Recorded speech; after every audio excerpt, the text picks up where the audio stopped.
Bismillahirrahmanirrahim. Alhamdulillahi rabbil alamin. Allahumma salli ala Muhammad wa ali Muhammad wa ajil farajahu. Sahabat refleksi yang dimuliakan oleh Allah Subhanahu wa taala. Assalamualaikum warahmatullahi wabarakatuh. Allah Subhanahu wa taala berfirman, A'udzu billahi minasyaitonir rajim. Bismillahirrahmanirrahim. Ya ayyuhalladzina amanu taqullaha wa kunu ma'as sadiqin. Shadaqallahul aliyyul adzim. Di pembahasan sebelumnya kita telah membuktikan kebenaran tentang tabarruk dengan membawakan ayat-ayat Al-Quran dan beberapa riwayat sirah nabawiyah dan sirah para sahabat, dan itu membuktikan bahwa tabarruk bukan perbuatan bid'ah di zaman Rasulullah SAW ataupun syirik setelah sepeninggal Nabi Muhammad SAW. Dalam pertemuan kali ini kita akan membahas tentang tawassul. Apa perbedaan antara tabarruk dan tawassul? Sebagaimana kita telah jelaskan bahwa tabarruk adalah meminta ataupun memohon keberkahan dari seorang anbiya ataupun sesuatu yang berkaitan dengan anbiya ataupun para wali. Contohnya seperti tongkatnya, rambutnya, pakaiannya, gamisnya, dan lain sebagainya, agar Allah Subhanahu wa ta'ala menyampaikan keberkahan-keberkahan tersebut kepada diri kita semua. Akan tetapi tawassul adalah menjadikan orang-orang berkah seperti para nabi ataupun para wali sebagai sarana ataupun wasilah kepada Allah Subhanahu wa ta'ala agar Allah Subhanahu wa ta'ala mengampuni diri kita, memberikan pengampunan kepada kita, ataupun Allah Subhanahu wa ta'ala menyembuhkan penyakit kita dan mengabulkan segala hajat-hajat kita.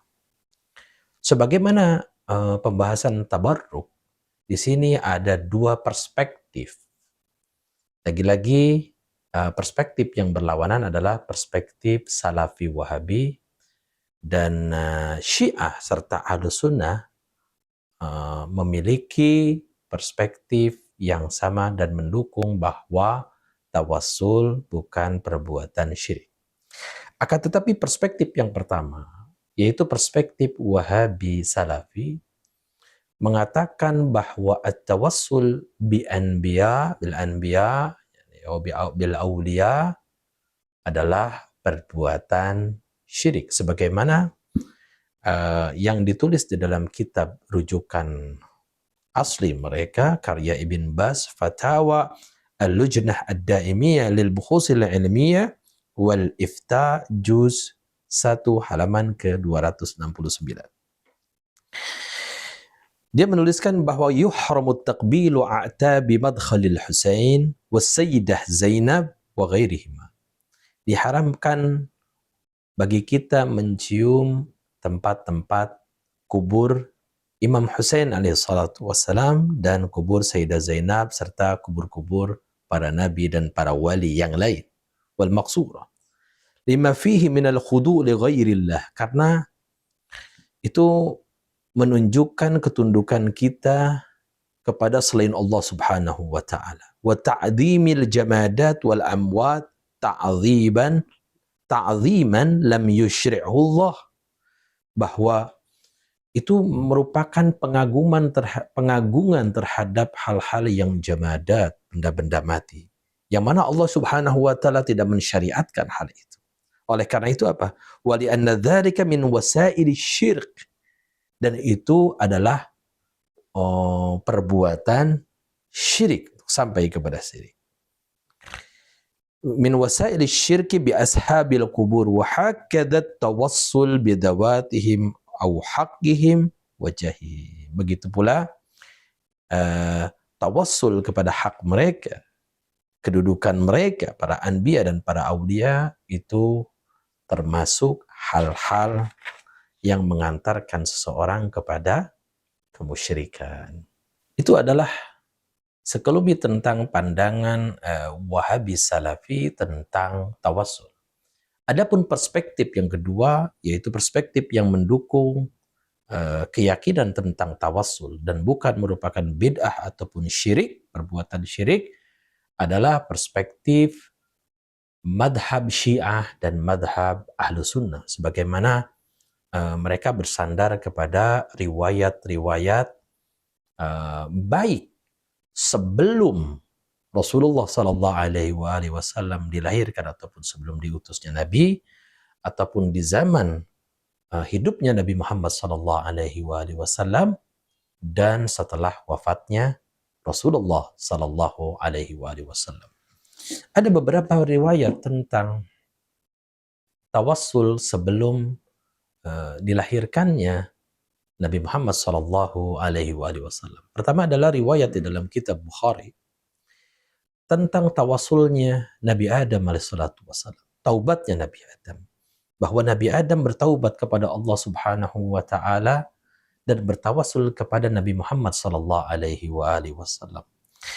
Di dalam riwayat ini dikatakan bahwa ya Rabb, aku memohon kepadamu dengan hak Muhammad agar engkau mengampuniku. Kemudian Allah Subhanahu wa taala berfirman kepada Nabi Adam, wahai Adam, bagaimana engkau mengenal Muhammad padahal aku belum menciptakannya. Kemudian di dalam riwayat ini, di dalam Bukhari, Nabi Adam alaihissalam menjawab, ya Rabb, karena ketika engkau menciptakan aku dengan tanganmu, wa nafakhta fihi min ruhik, dan meniupkan ruhmu ke dalamku, kata Nabi Adam, apa? Aku mengangkat kepalaku dan melihat tertulis di tiang-tiang arasy Allah Subhanahu wa taala, la ilaha illallah Muhammadur Rasulullah.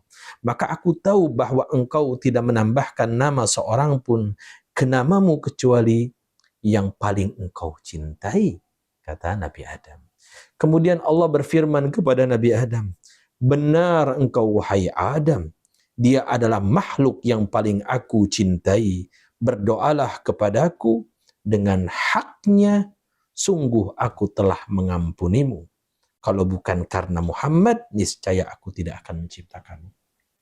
Bahwa jauh sebelum Nabi Muhammad sallallahu alaihi wasallam dilahirkan ke dunia ini, Nabi Adam di dalam taubahnya bertawassul kepada kedudukan Rasulullah untuk mendapatkan ampunan dari Allah Subhanahu wa taala. Itu yang pertama. Yang kedua, bahwa bahkan para Yahudi Khaybar, mereka bertawassul kepada Rasulullah sallallahu alaihi wasallam ketika mereka apa? Melakukan peperangan dengan Arab Aus dan Khazraj. Apa yang mereka ucapkan saat bertawassul kepada Nabi Muhammad sallallahu alaihi wasallam? Para Yahudi Khaybar, di dalam riwayat dikatakan bahwa ketika mereka ingin meminta kemenangan dari Allah, mereka bertawassul kepada Nabi Muhammad sallallahu alaihi wasallam berucap, Allahumma inna nastansiruka bihaqqin nabiyil ummi illa nasartana alaihim. Bahwa Allah memberikan kemenangan demi kemenangan kepada Yahudi Khaybar sebelum Nabi Muhammad diutus, dikarenakan apa? Bertawassul kepada Nabi, seorang Nabi yang tertulis di dalam kitab Taurat. Akan tetapi di dalam surat Al-Baqarah, oleh karena itu disebutkan ayat ke-89, apa yang mereka lakukan setelah Nabi Muhammad dilahirkan dan diutus kepada mereka. Falamma ja'ahum ma arafu, ketika Nabi yang mereka kenal mendatangi mereka, kafaru bih, mereka kufur dan ingkar kepada Nabi Muhammad sallallahu alaihi wasallam, yang mana mereka bertawassul kepada Nabi tersebut yang dia apa? Dengan haknya untuk kemenangan melawan musuh-musuh mereka. Ini adalah salah satu tawassul yang dilakukan oleh Yahudi sebelum Nabi Muhammad sallallahu alaihi wasallam diutus. Itu adalah sebelum Nabi Muhammad dilahirkan ataupun diutus. Adapun tawassul, riwayat-riwayat yang menjelaskan tentang tawassul kepada Nabi Muhammad sallallahu alaihi wasallam saat di masa hidup Nabi Muhammad sallallahu alaihi wasallam. Ada seorang yang buta, sakit. Dia datang kepada Rasulullah sallallahu alaihi wasallam dan mengeluhkan tentang kebutaannya.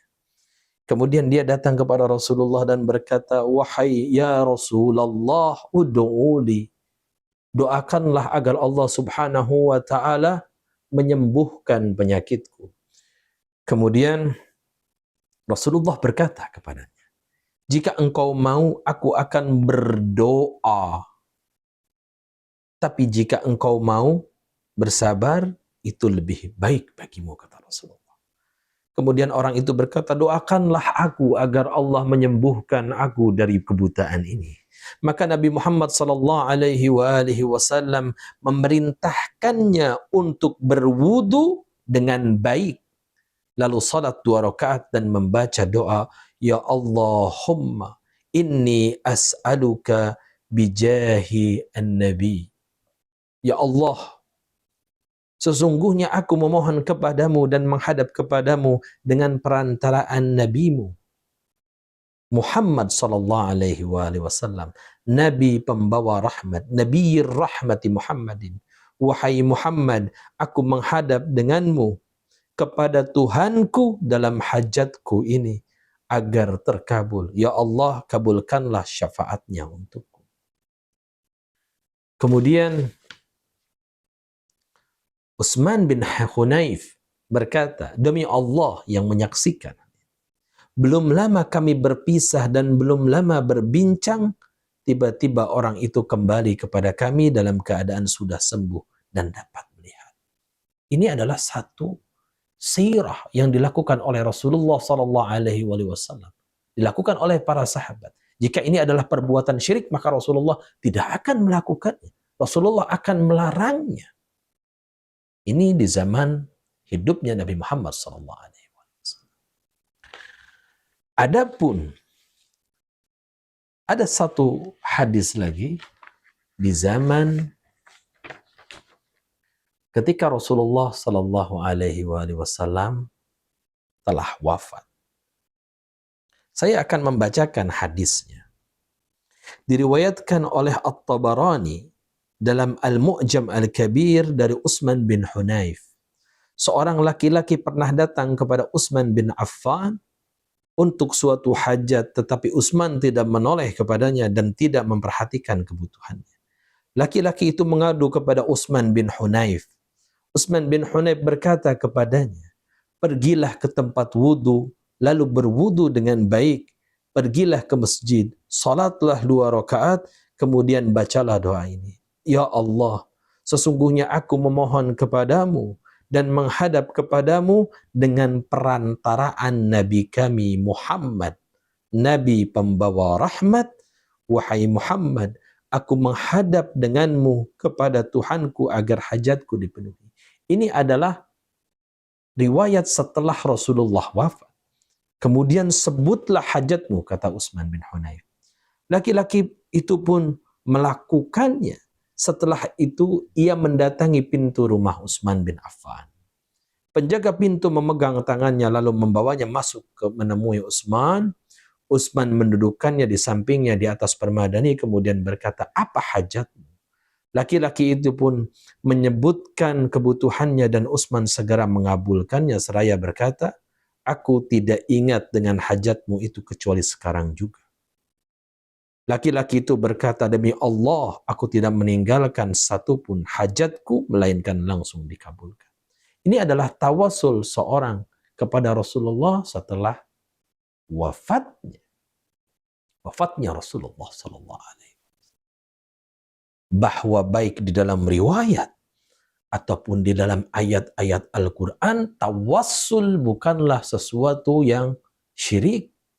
Apa yang dilakukan oleh para saudara Nabi Yusuf alaihi salatu wassalam, mereka merasa bersalah, kemudian mereka ingin beristighfar, memohon ampunan kepada Allah Subhanahu wa taala, akan tetapi mereka tidak langsung memohon ampunan kepada Allah Subhanahu wa taala. Di dalam surat Yusuf ayat 97 dan 98. Mereka bertawassul kepada ayah mereka yang merupakan seorang nabi, yaitu Nabi Yakub alaihi salatu wassalam. Apa yang mereka lakukan kepada Nabi Yakub? Qalu ya abana astaghfir lana dunubana inna kunna khati'in. Wahai ayahku, mohonlah ampun kepada Allah Subhanahu wa taala atas dosa-dosa kami karena kami telah melakukan kesalahan. Qala saufa astaghfiru lakum rabbi innahu huwal ghafurur rahim. Bahwa Nabi Yakub berkata, aku akan memintakan ampunan kepada Tuhanku. Nabi Yakub tidak melarang mereka, tidak mengatakan bahwa janganlah kalian bertawasul kepadaku untuk dosa-dosa kalian, karena ini adalah perbuatan yang syirik. Tidak. Akan tetapi Nabi Yakub memenuhi permintaan mereka untuk memohonkan ampunan kepada mereka. Ini adalah beberapa dalil yang dimiliki yang ada di dalam kitab-kitab, khususnya kitab-kitab Ahlus Sunnah yang mendukung tentang apa? Bahwa tawassul bukanlah perbuatan yang syirik sebelum Nabi dilahirkan, zaman hidupnya Nabi, ataupun setelah wafatnya Rasulullah sallallahu alaihi wasallam. Wabillahi taufiq wal hidayah. Wassalamualaikum warahmatullahi wabarakatuh.